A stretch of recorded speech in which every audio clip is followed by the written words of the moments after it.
She was, it was very black and white. 2 minutes of chatter. Yeah. But as long as you stayed within those boundaries, you're okay with her, yeah. You know, I was a typical sixth-grade boy. It's kind of rubbed her the wrong way sometimes, but she with that. But I remember when during class in the fall in October, they were moving my house, the funeral home, up the street. Yeah. And half the school was walking 2 blocks down Jameson to watch it go. She wouldn't let us out of class. And I go, really? That's my house. I want to go see. That's a milestone event for us. So. In fact, my teacher, I think it was Mrs. Parker I had at the time, she said, this is something that you... Mrs. Parker. Yeah, she said, this is probably you'll never see again in your life, so I want you to have the opportunity to see it. Yeah, and she said, yeah, no. We have more important things to do, she said. That's too bad, because that was really something to see. I can still see it. I have pictures and all that. Yeah. We have a whole booklet of it from when they started and tearing all the support stuff down, so. Okay, what's our first ordinance?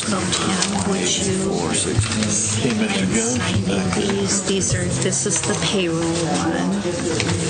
You did them last year, didn't you? So you're familiar with them. So. Okay. See who? George? Yeah. Mr. Jones? Yeah. I exercise with him now. How do you? Pretty good shape for an old man. For an old man. Yeah. I'd like to call this meeting to order. Thank you all for coming. If you would please rise and join us in the Pledge of Allegiance. I pledge allegiance to the flag of the United States of America and to the republic for which it stands, one nation under God, indivisible, with liberty and justice for all.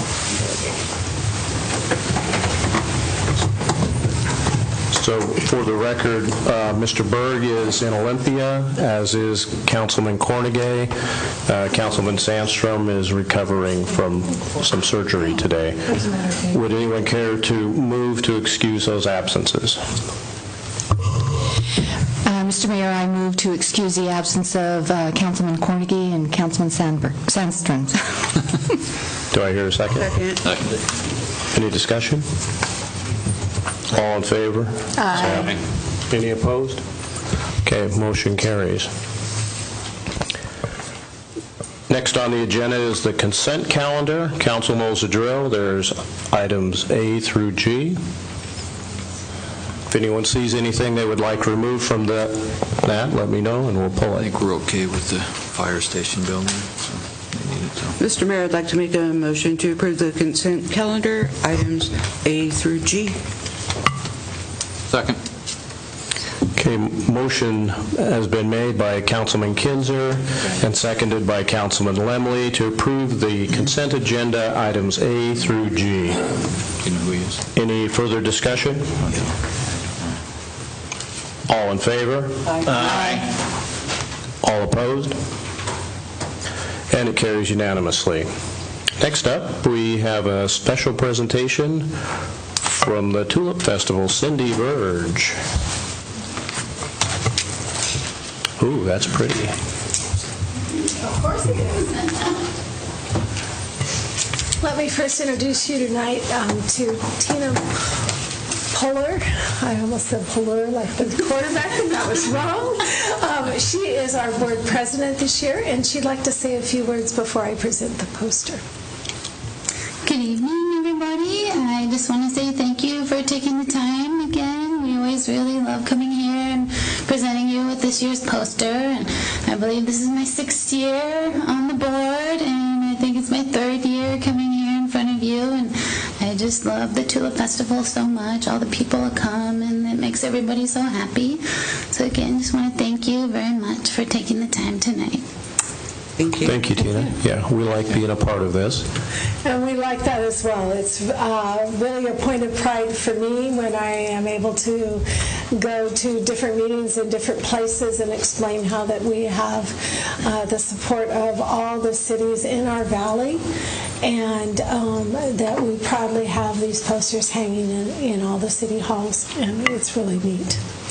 Tonight's poster is by Sandy Haight, and Sandy is a Seattle artist. Her background is in professional illustration, and I'm going to quick turn around so the audience can see Yes, please.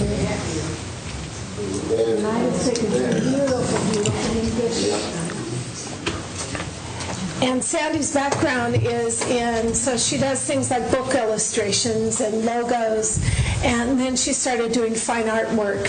And I'm really glad she did, because I just think this is just a beautiful rendition of what the Tulip Festival is all about. And as we discussed earlier, the daffodils are coming. There's several fields that are in bloom. That means the tulips are coming. A little early this year, but that's just life. That's the way that the flowers bloom sometime. And so we're gearing up, and both Tulip Town is going to be opening the Friday before Easter. Rosengarten, of course, is a year-round garden, but they'll also be in their tulip mode, so to speak, very soon before Easter as well. So we're excited. And for all of you in the audience and the council, every year Tulip Town has an open house for Locals Night, and that will be April 13th. Now, you won't find that on our website, because my job is to bring people in from out of town. And I don't like publicizing something that they don't get to come to. So please make a note of that. You could always call us and find out, but you just won't find it on our website. And with that, Mayor, I would like to present this. Okay. Shall I come down? Or? Sure. We're not really built for this, but I need the exercise. So. There we go. Well, thank you very much. Thank you. Thank you.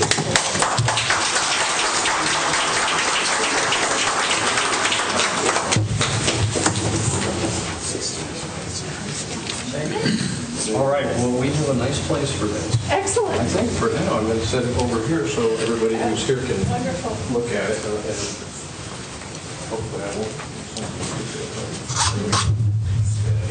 There we go. Thank you so much. Thank you.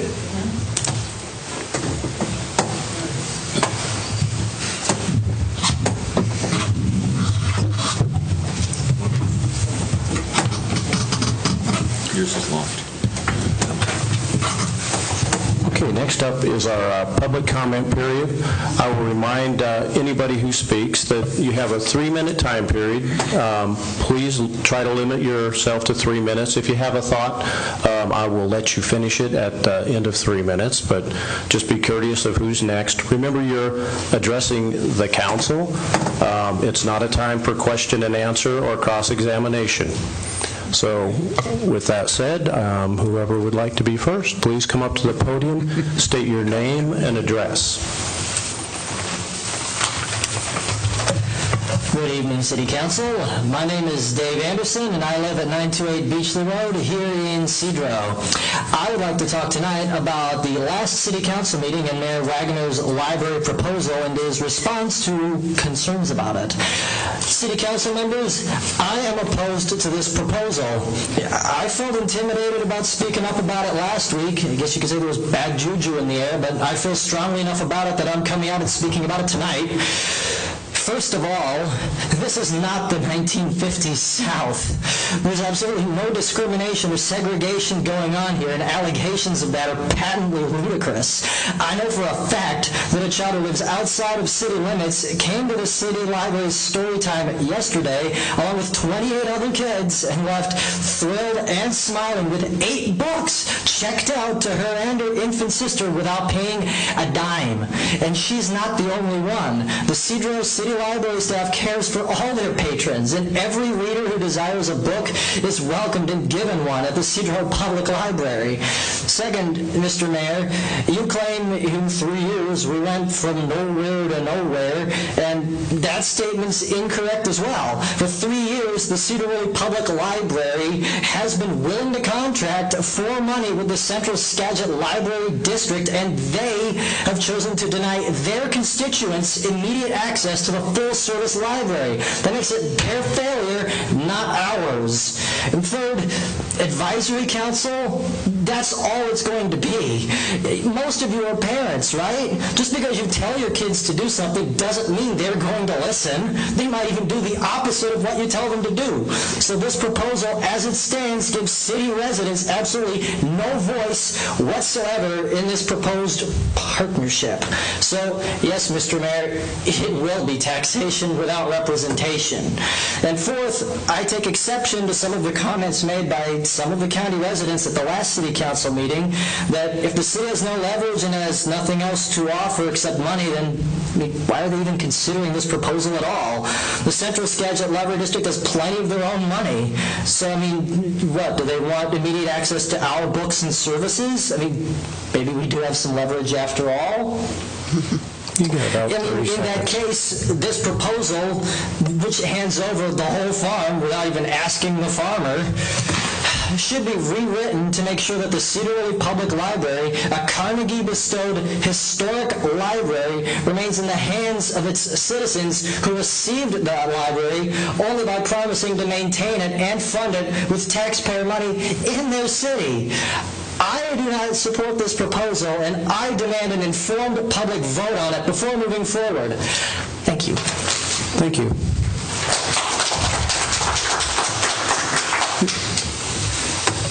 So my name is Christine Johnson. I'm a city resident, and I live at 801 McLean.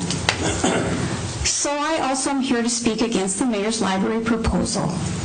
Recently, I met with the mayor, and I really appreciate his time, but I'm still against his proposal. It just makes no sense to me to hand over all the assets and control to the Central Library District when it's the city putting up all the money up front. It's the contents of the library valued at about $2 million, and that's per the mayor's $30 per item, and a new building, at least $3 million and possibly a lot more. The district is already discussing another library in Big Lake, so it's likely that they'll spend just the minimum on operations for the in-town library, which for the city has been about $330,000 per year. So it could be 15 years before the district's contribution equals the $5 million plus that the city taxpayers have put in. So again, it doesn't make any sense, and it's just not fair to the city residents. I can't tell you how many people have told me that this is just like the hospital affiliation between United and Skagit from some years back. I'm told that the ink wasn't dry on the contracts before Skagit's trucks were hauling away United's brand new equipment, which is exactly what had been promised would not happen. So once control is given away, you're not getting it back easily, if ever. And even if you do, there may be nothing much left to reclaim. Our books could be at the new Big Lake Library or anywhere else the district wants them to be. So finally, sadly, I've learned that many residents are afraid of you here at the city. And granted, we probably all should be a little afraid of Chief Tucker over there. He's a scary guy. But, because right now many people are afraid to speak up, I think there needs to be an advisory vote on this. That's really the only way to be sure everyone gets a chance to be heard. Thank you. Thank you very much. Good evening, ladies and gentlemen, on the City Council and Mr. Mayor. My name is Helge Anderson, and I live on 928 Beachley Road, and I also own property on Central Street. And I'm using this to just remember everything I want to say. I'm speaking tonight about Mayor Wagner's library proposal. I do not support this proposal because it gives no, let alone equal representation for city residents on the governing board. I do not support this proposal because it does not have a realistic projected cost for any building large enough inside the city limits. Most buildings large enough are tear down, and the cost will be far more to start from scratch than $3 million. closer to $10 million. I do not support this proposal without a written guarantee as to how much the Central Skagit District Library will commit financially to the cost of the building purchase or remodeling.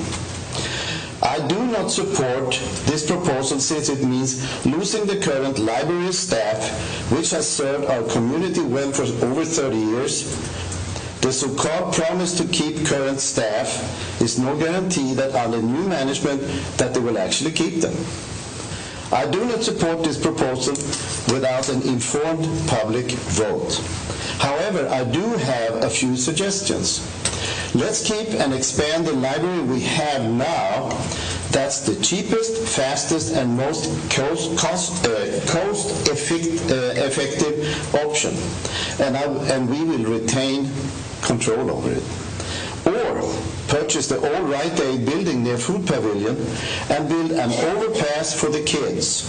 The Rite Aid building has been well maintained, has great parking and covered outdoor areas, and is empty inside, making a refit easy and quick. And it would be big enough to accommodate the Central Skagit District Library if they want to join us. And we would still retain control over our taxpayer-funded historic library. Thank you very much for listening to me. Thank you, Mr. Anderson.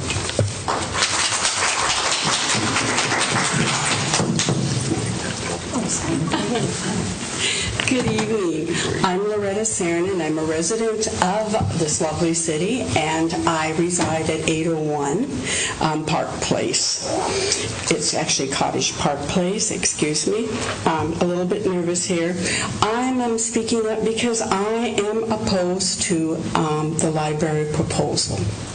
Skagit County has proposed a countywide system to county residents 3 times. The measure did not pass. The voters spoke.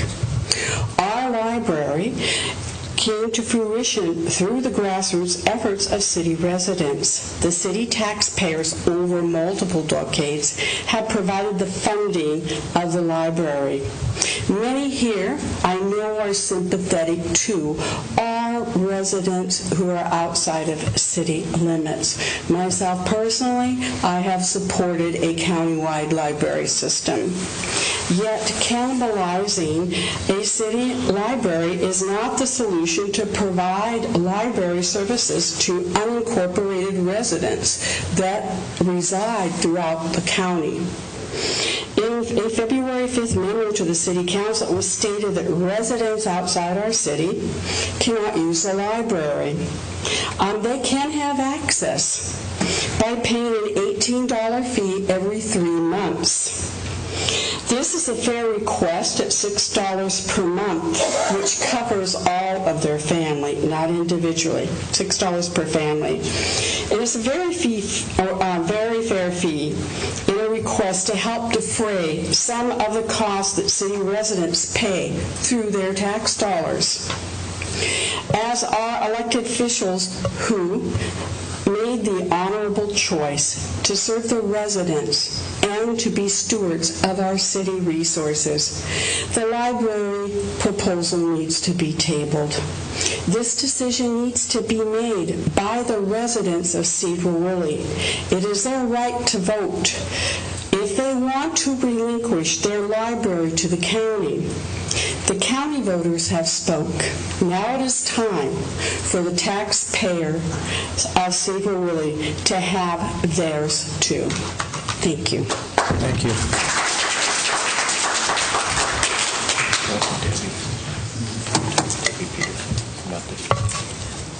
Hi, my name is Mary Johnson. I live at 8596 Garden of Eden Road, Sedro-Woolley. I have property in the city limits on Warner Street.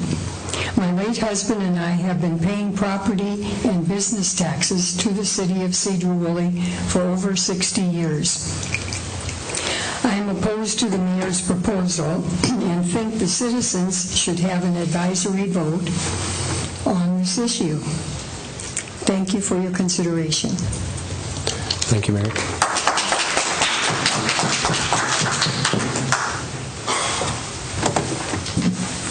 Good evening. My name is Anthony Tomasino. I live at 704 Soft Mountain Drive. And I oppose the giving away of this library. I was born and raised in Pittsburgh, Pennsylvania. Whenever I came up as a child, I went to the original Carnegie Library back in Pittsburgh. I know how important the library is to our educational system, and I know that Sedro-Woolley has good schools in it. And I know that this library is an important part of the whole structure of the educational system within Sedro-Woolley. I think that this proposal will be doing a great disservice to the young people in this community. So I believe that the citizens need to have an informed advisory vote before we do this. Thank you.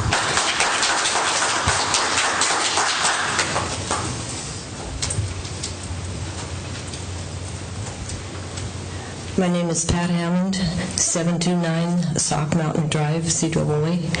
I am opposed to this proposal. I do believe it needs much more consideration.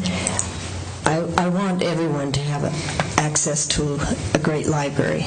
We have a wonderful library here in Sedro-Woolley, but I want it to be equal.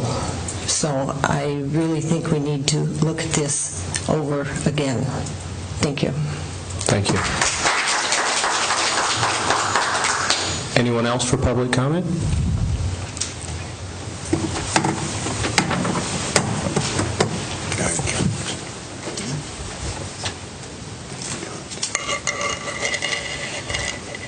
My name's Jim Johnson, 587 Carter Street. I've spoken on this before. I may not have anything new to say, but I would like to back up, and perhaps I'm being overly emotional, but I have really enjoyed the library during my 22 years of residence, and since I started teaching in Woolley back in '84, and I really believe in libraries. But as somebody who values our library, I have resented the tone of the public discussion, which seems to cast those of us who favor our existing library in the role of a rural Southern segregationist, denying opportunities to folks out in the county.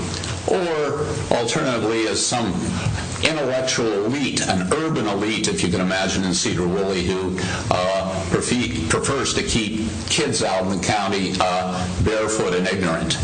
And that seems to me the way the discussion has been framed, grossly unfair. And I hope you balance that out in your own discussions. I have heard over a long time now that our library is inadequate and our books antiquated. And I would suggest, maybe speaking out of turn here, that if that's the case, it's because the city has viewed our library as a poor stepchild and has not adequately funded it. I don't think you can fault our librarians, our staff, if that is in fact an issue at all, but it is out there in the conversation. Additionally, I would hope that our existing staff, in whatever configuration the library takes, is not simply hired. As I think the document that I've seen, consideration will be given to hiring them.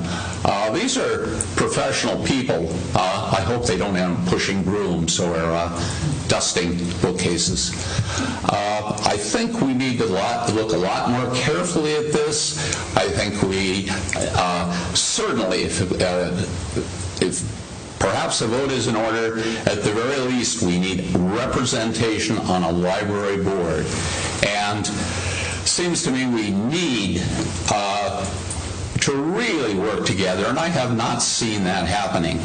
Maybe it has, but it seems to me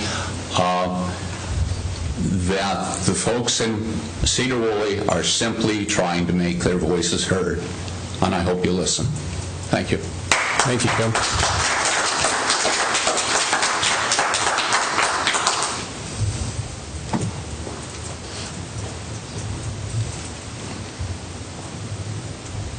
Good evening, I'm Deborah Lancaster, 210 West Nelson Street.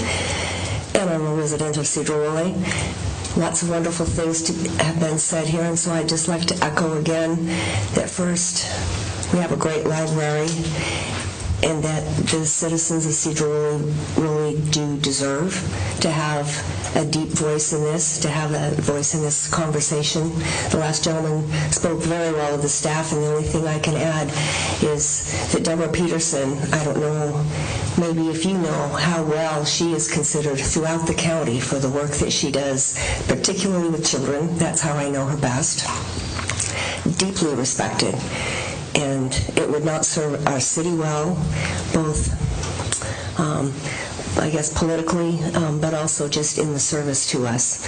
So I do, as many others have done, is to urge that you please invite more conversation, a vote, but before a vote, more conversation. Thank you. Thank you very much. Anybody else? Good morning. I know. My name is Sue Wickers. I live at 1201 6th Street in Sedro-Woolley. And I chose to move to Sedro-Woolley here 8 years ago upon retirement, in part because of the library. Because it is a small community. I like this community, and I like the feel of this community. My choice, given the best of all worlds, would be to have a really good county library. I think that's in the far future, given from what I've seen. I would reference the letter in the packet written by Denny and Linda Noel. I really like the points they make, and I would encourage further discussion, starting with an education of the citizens on the legalities of libraries and a possible merger. What little I have read said, I think there will be problems, but we don't know enough yet. So I would like to see the legal aspects of it pointed out before anything else goes further. Thank you. Thank you.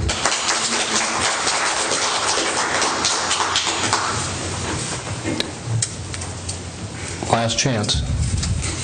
Okay, at this time I'll close the public comment period. Thank you all. Well done. And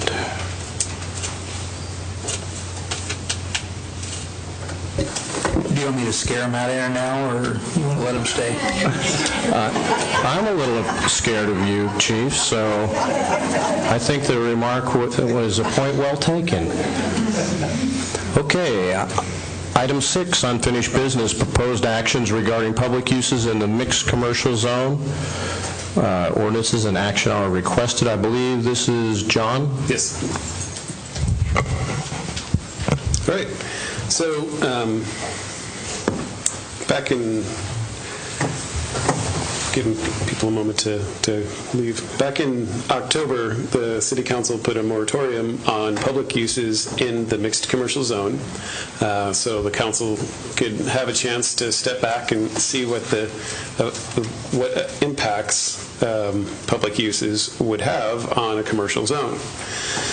The City Council put the moratorium in place and created a work program for the Planning Commission to review the issue. In December, the topic was brought to the Planning Commission just so that they know that it's out there, explain to them that there's a moratorium. In January, the Planning Commission reviewed the moratorium and reviewed the existing language in the mixed commercial zone regarding public uses, what public uses are, looked at the comp plan, and had a discussion about how public uses would affect the commercial enterprises in the mixed commercial zone.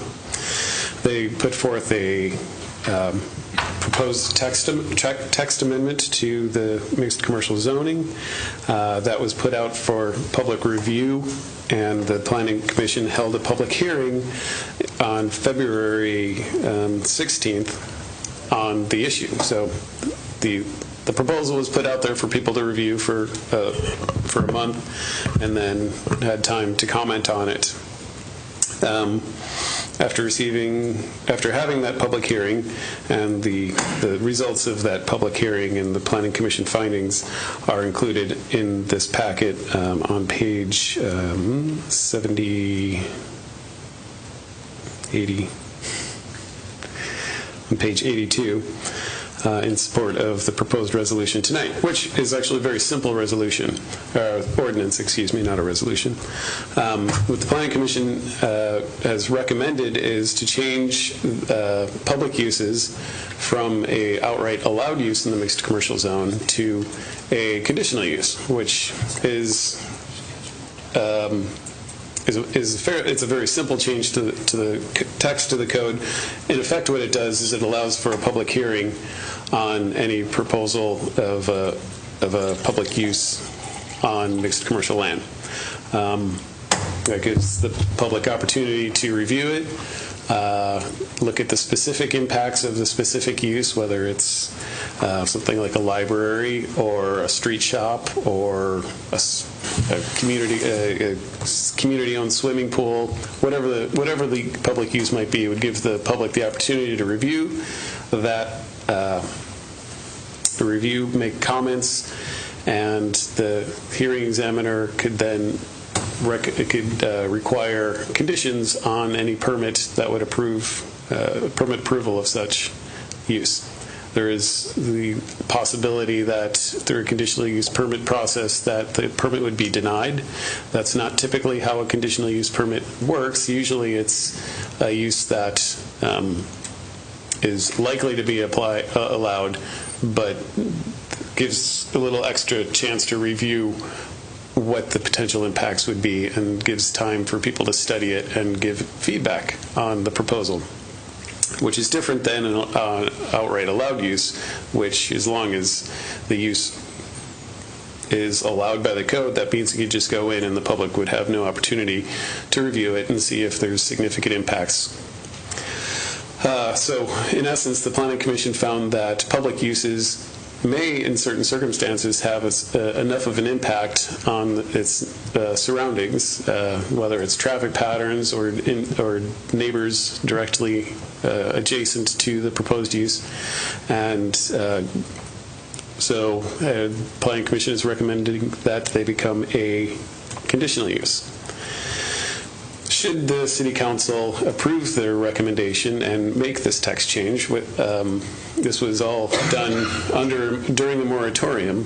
So if the City Council should make changes and approve a document today, they also have the ability, the City Council also has the ability to end the moratorium, which is viewed as a positive aspect. The city doesn't like to have moratoriums in place, so the sooner we can get rid of the moratorium, the better, if the City Council feels that all the issues have been addressed and that it's, there's no longer a pressing need to have the moratorium in place.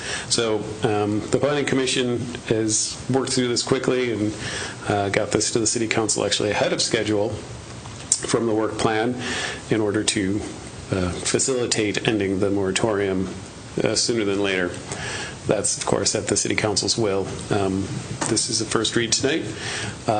Action has been titled as action requested, but of course it's the City Council's choice of how they'd like to proceed. Any council members have questions for John? Well, I do. What was our public participation? Fairly light. We had, I believe, one public written comment on the text amendments. We had a few people in attendance at the Planning Commission hearing. I'm checking the legislative history in the Planning Commission findings. I don't believe that anybody spoke at that Planning Commission hearing, though. Okay, thank you. Give us enough leeway, but give us enough fight. Doing this and giving us leeway, but enough fight to be able to control. So the next ordinance number is 1840-16. Should any council member care to make a motion? I think what the Planning Commission has done is give us enough leeway, but enough bite to kind of keep control of things. So So, Mr. Mayor, I'd like to make a motion to adopt Ordinance 1840, Tax 16, an ordinance of the City of Sedro-Woolley adopting amendments to Chapter 17, Tax 20, Sedro-Woolley Municipal Code designing public uses as conditional use in the mixed commercial zone for Chapter 1720, Sedro-Woolley Municipal Code. I would like to second that. Yeah. I have a motion by Councilman Lemley, second by Councilman Dunley, sorry, Judith, by Judith. The motion to approve ordinance number 1840-16, adopting amendments to Chapter 17.20 Sedro-Woolley Municipal Code designating public uses as a conditional use in the mixed commercial zone. Any further discussion? All in favor? Aye. Any opposed? And it carries unanimously. So the second part of that is if the city council chooses, there's also an ordinance included in today with this that would end the moratorium based on the fact that changes have been made and to the text, and there's no longer an emergency and no longer a need for a moratorium. So that ordinance number, if moved, would be 1841 Tax 16. Mr. Mayor, I move that we make a motion to approve ordinance 1841-16, ending the moratorium on accepting applications for permits related to public uses in mixed commercial zones.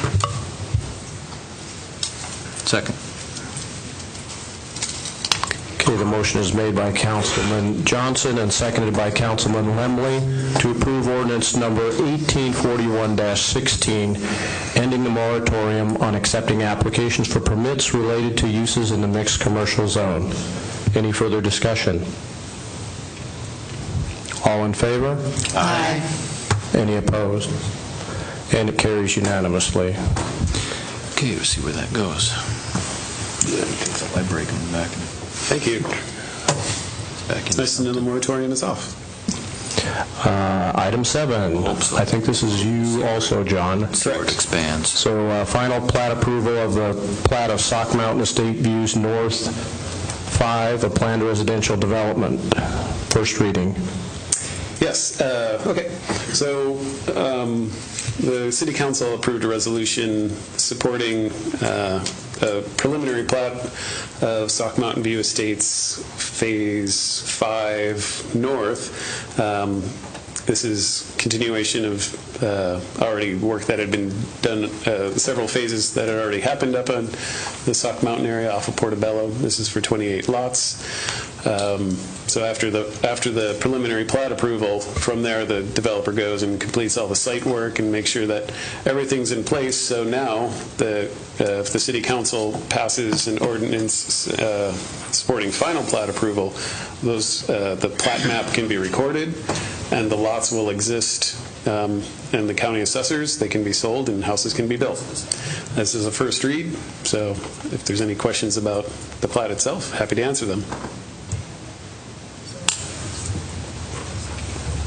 Any questions for John? Be a busy place. No. Thank you very much. Thank you. It's a done deal, but it's going to be. So now we're to committee reports. Chief Tucker, don't scare anybody. I already did that today. 6 to 8. So, just to give the council a heads up, you may have seen on Breaking Skagit or seen our folks out last week in the 300 block of West Woodworth. We had our officers identify our problem houses in town, drug-related, crime-related, whatever, and Detective Sorsdahl took it and did some review of some past calls, found we were getting a number of contacts and complaints and calls to a certain apartment or a certain apartment at 315 West Woodworth. Officers kind of staked the area out and ended up arresting somebody leaving there with a warrant. flipped them, had them go back in, buy drugs from the suspect that was selling drugs out of there, served a search warrant, cleared out the apartment, and recovered a pretty significant quantity of meth. And most of the heroin was probably dumped into Debbie's wastewater treatment system. But we got that shut down. So if you have any questions on that, that was a targeted operation, and we plan on doing that about once a month until probably this summer, where hopefully we're going to be out of business in that regard and chase most of our dealers out of town, and then give it a couple months and then somebody will be back. But that's kind of what we were doing over there. This weekend we had a standoff with another subject who barricaded himself in the attic crawl space of his wife's house. He was restrained from being there, and he got introduced to our pepper ball system. Our pepper ball system is a launcher that fires little paintball-size pepper ball rounds, and we fired those into the attic, and he finally crawled out of the insulation and came down and gave up. But we were out there for a couple hours, and that was another breaking skagit. They thought we were doing all sorts of crazy stuff, but we're actually just arresting some idiot and pepperballing him. And you may have seen some of our folks that are sleeping on the park benches downtown, and this is a difficult problem. The 4 and now 5, the one that we're starting to deal with, who's come in from Burlington, they're homeless, and of them, every one of them have a substance abuse problem, mainly drinking. So today I went down and had a chat with 2 that were downtown, told them that we're no longer going to stand for the garbage that's being left behind. We really can't do a lot with keeping them from occupying park benches during the day, but the garbage that accumulates, the beer cans, stuff like that come up, we can do something about. And I told them we were going to be, if we found them with any open alcohol containers, we'd be taking those away, considering some sort of charges on that. And then I went to all the businesses that sell alcohol cans that they're buying within staggering distance of downtown, and gave them a notice that we're going to be working with Liquor Control Board, and that we're supporting those businesses and not serving them any alcohol. So hopefully we're going to try to cut off some of the supply of alcohol they're getting, and just try to offer them some level of support. They've been very resistive to anything we've got to offer, but also there's not much out there either. For chronic alcohol issues and drug issues, there's not a lot out there. And there's also some serious health issues with one of them, one that's running around on a walker. I don't know how he survived. I think didn't have a hard winter, so he made it through the winter.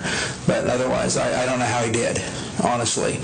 But he's not real receptive to any assistance we're willing to offer, and he's probably burned most of his bridges. So we're working on the problem. We're going to see how our initial attempts at kind of cutting off the alcohol supply and frequent contacts with us are working. We have another subject that has just wandered into town, and he's a constant, almost a daily aid call for ambulances and paramedics for severe.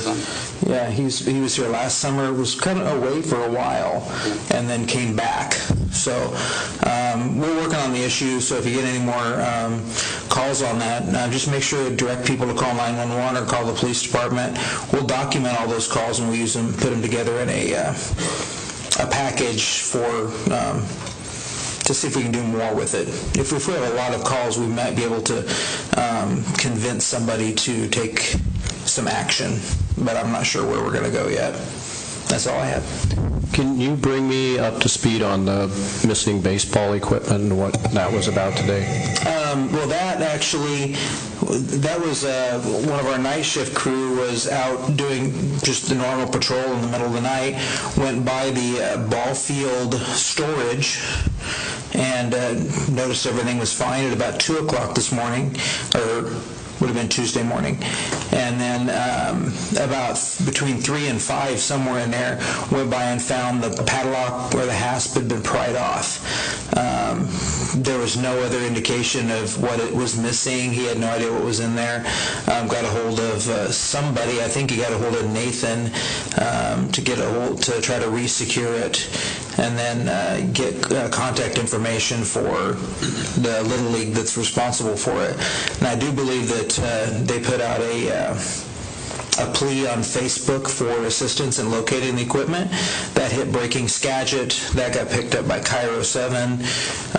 Cairo 7 came up here and was trying to find somebody to interview. I don't know if you got a hold of anybody or if... I talked to the reporter, but she said she wasn't able to get all the right people together, maybe tomorrow. I didn't have any of the information. We didn't have any contact information on who actually owned it. I got that kind of later in the day too. So, it was found by a diligent patrol officer. One of our newest officers was out doing what he's supposed to be doing and nosing around and found that broken into, and just must have missed him in about an hour and a half time frame. So. Okay, keep the pressure up. Absolutely. Chief Klinger? Nothing, Mayor. John? Last month, the City Council passed a resolution supporting an urban growth area change. That resolution has been delivered to the county, and their staff is working on presenting it to the county planning commission in the hopefully near future. I've been working with their staff a lot lately, trying to get all the T's crossed and I's dotted. So that project is moving forward, and thank you for taking action on that last month. The Planning Commission is going to be working on several comprehensive plan items at its next meeting. We'll be having a public hearing on it, on sections including the land use element, the vision statement, the intro, and a little bit of the economic development element, looking at the critical areas ordinance. And then in April, we'll be looking at the transportation element. And then those will come back to the City Council in May and or June. That's part of the 2015 docket. The Planning Commission last year finished up the 2014 docket. That still has not made it to the City Council, but I intend to bring that at the next City Council meeting for 2 reads. And that was an update to the capital facilities element. Sort of a backlog item that I haven't been able to work on much lately, but now that I have the assistance of a full-time building inspector, things are going much more smoothly in our department, and I'm able to catch up on some of those things. So I apologize for the lack of timeliness on some items, but I'm also appreciative of getting some extra help that was much needed in the planning department and building department specifically. Tony's doing a bang-up job. He's just a godsend. He's been great. He really knows his business, and he has a good demeanor working with customers. We're still very glad to have him around. So that's about it. Okay, thank you, John. Mark? Thank you, Mayor. Just an update on the projects that are under design. The Jameson Arterial Extension Project, we have gotten the right-of-way certified by WashDOT, and we have requested authorization of our construction funds from them. We expect that in about 3 weeks, and if everything goes good, we should be able to advertise on March the 10th or a week thereafter. We anticipate that project would start somewhere around the last week of May and go through the end of the year. We do have a second open house. I've mentioned this before, but it's scheduled for next Wednesday night, the 2nd, beginning at 5:30 to 7. I believe you have all received the flyer for that, and that's been mailed to all of those who attended the last time, plus the affected area there in the region. So we expect there'll be a good turnout for that. It'll be a true open house format. That was the intention last time. It didn't quite work out that way. So we'll have displays around the room and various people stationed at those to address questions and comments from those that come to the open house, and we'll take those and under advisement. And so we're looking forward to that. We also have under design the Cascade Trail extension from SR9 to Hodgen Road. David Lee is doing that in my office. He expects to have that ready to go to ad in May. We hope to construct that after the Laga Rodeo. Take about 2 months to build that. It's a 10-foot concrete shared use path similar to what crosses town all the way from Township to SR9 now on the north side of the highway.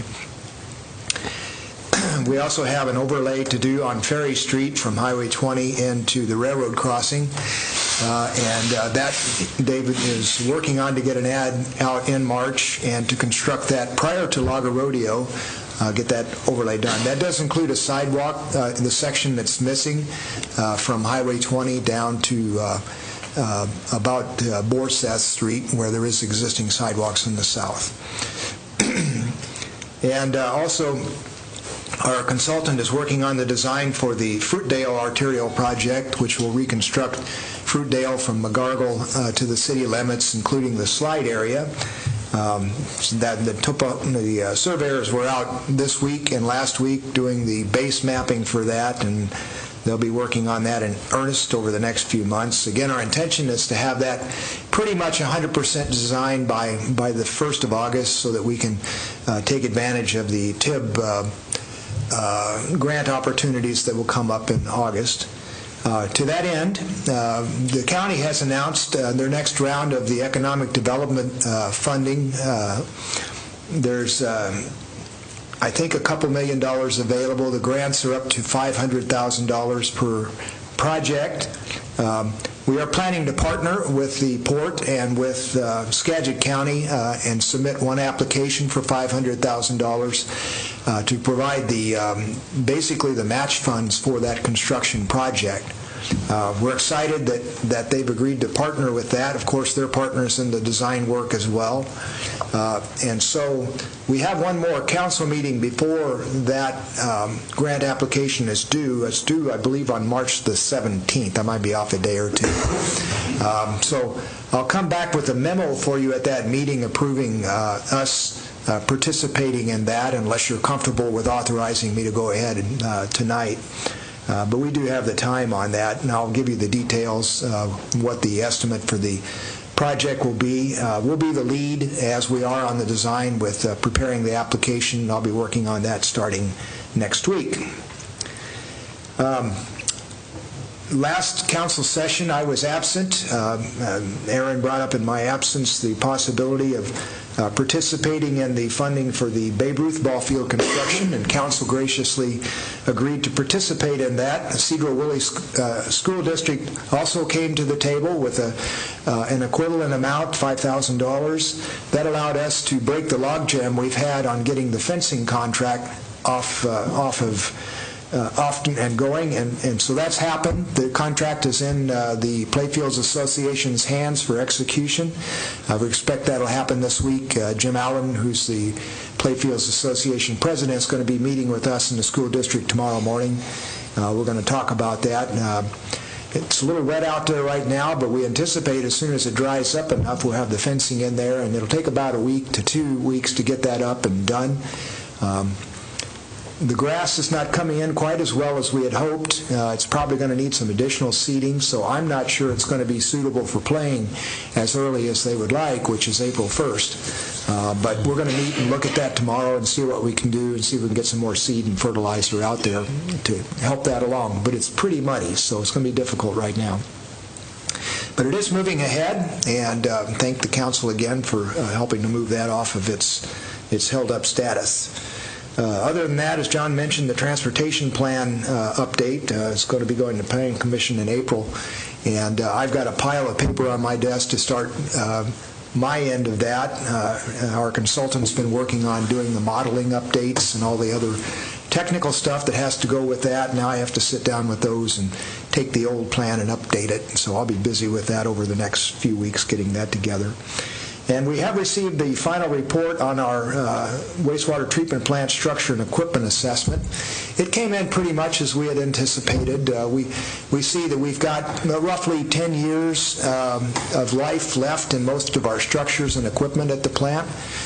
We do need to move ahead with a Phase B on that, which I'll be bringing you probably in the next 2 council meetings. I'll bring to you the consultant's proposal to do the technical analysis on the capacity issues at the plant and what tweaks we might be able to do to extend the life of the plant beyond 10 years, or whether it makes more sense to start building some new structures to replace some of the older ones.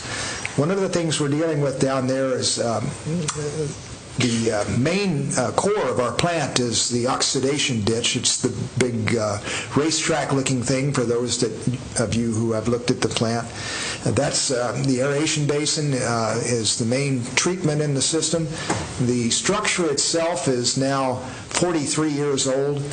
We estimate lifetime for concrete structures like that basically at 50 years, so we're roughly 7 to 10 years out on that structure, needing to be really seriously considered for replacement. So that's going to be a big subject in our plan, or our Phase B analysis, is what we can do to extend the life of that, or build a second one next to it that would take over and relegate that one to a secondary status. So some big decisions for us to look at. We hope to have that done in time when we do our rate analysis in the fall. We can use whatever results that we have in that to update our capital plan and take a good look at our rates and make sure they're still on track. So that's what we're up to in Public Works, and of course our crews are busy. We've got a fairly healthy overlay and chip seal project planned for this summer. There's quite a few roads and streets around town that are planned for that, and as we get a little closer to that, I'll get you a list of those so you're aware of those as well. Thank you. Any questions for Mark? Thanks, Mark. Patsy? Nothing, Mayor. Judith? Nothing. Brenda? Julia? Yeah, so the previous council had voted to do a magazine, a quarterly magazine, city magazine, that will be going out. And I think Aaron Berg had asked all of you, but I'm just reminding you to submit a paragraph or 2 of who you are and why you ran for council and what you hope to accomplish. Our good people will be reading it, and so think about that. Get that submitted by the end of the month. And I also want to thank the police, in particular Jed Cates. He showed up at my door. He let me know that there was some graffiti out back behind my place, and as we all know, if it's not taken care of, it tends to propagate, and we don't want any of that happening. So I appreciate the fact that he made not only I, but other people in the community known about that so we could get it taken care of. And that's it. Chuck? Yes, I would just like to thank everyone for coming out and making your comments, and they don't go unheard. I take them into consideration, and the people put me in this office, and I'm here to serve the people. So all your comments are appreciated, and I've had a chance to have contact with some of you. I intend to get out and talk to more people in my ward, and I hope people keep coming forward, and we enjoy hearing those comments, and I myself take them into consideration, and I'm sure the rest of the council does too. So again, thank you very much for coming. Rick? Yeah, it's a little deeper than I think we all anticipated this to be, and it's going to be a long process. We don't want to close our library here if we can save it, but yeah, it's going to be a while. But together, Debbie and everybody, if we can get that county library board to come together, we'll figure it out. Okay, with that, motion would be accepted to adjourn. Make a motion to adjourn, Mr. Mayor. Second. Okay, it's been moved and seconded that we adjourn, and we stand adjourned. Thank you all for coming. No executive tonight? I'm going to talk to Mrs. Jones. Grab Debbie.